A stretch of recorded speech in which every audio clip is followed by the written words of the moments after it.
Listen to this. Just listen to it. FireRed and LeafGreen came out in 2004. If you grew up with them, you probably still remember exactly how Pallet Town, Lavender Town, and Route 1 sounds. Now tell me why, when the music starts, it does that thing.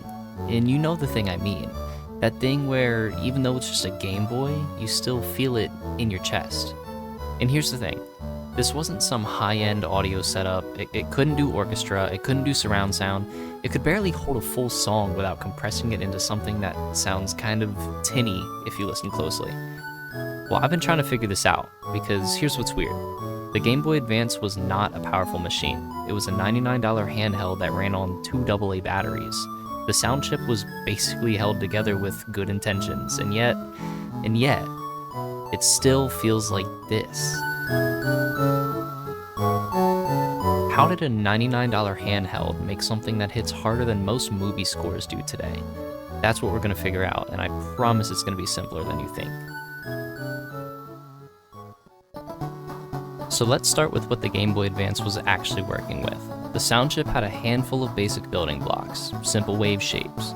Think of them like the musical equivalent of primary colors. No blending, no layering, no lush strings, just tones. And Junichi Masuda, who composed the original Red and Blue music back in 1996, came back to adapt it for the remakes. Had to build everything you hear out of just those tones. Here's the thing that's kind of wild. The constraints didn't just limit what he could do, they shaped how he wrote. When you can't layer 60 instruments, every single note has to earn its place. There's nowhere to hide.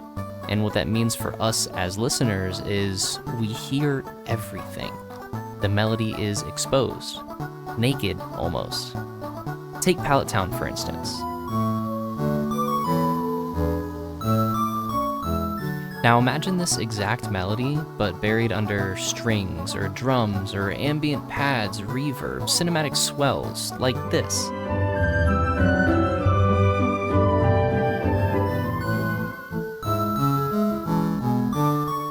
Hear how clearly the Game Boy one cuts through? There's nothing fighting it, and our brains were really good at latching onto a clear, uncluttered melody.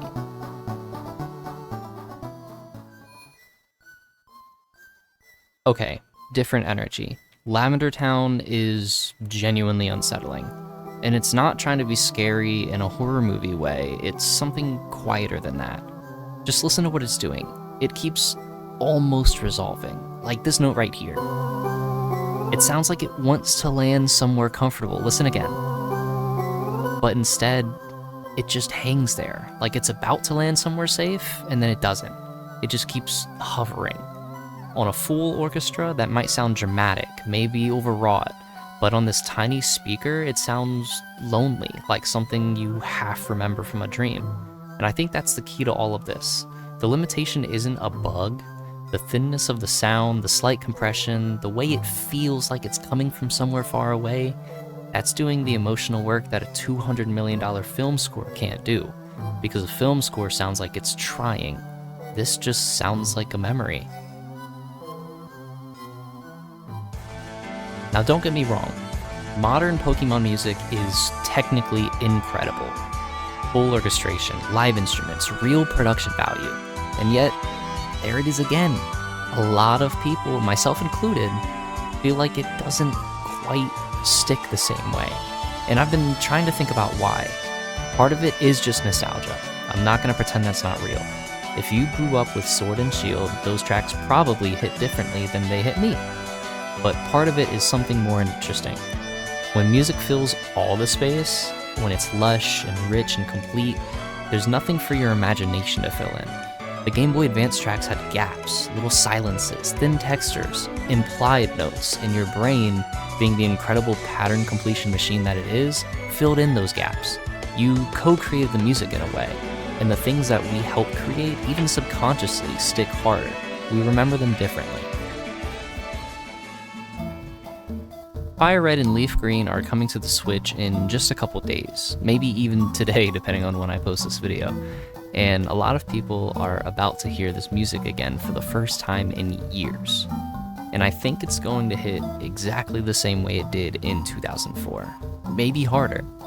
Because these songs aren't just songs anymore. They're timestamps. Every time you hear Pallet Town, you're also hearing the room you were in, the age you were, the version of yourself who thought these games were the most important thing in the world. Masuda didn't just write music for a game, he wrote music that was going to grow with people. And I don't think he could have done that with a full orchestra and $5 million. Sometimes the limitation is the point. Anyway, I'm gonna go play through Kanto again for research purposes.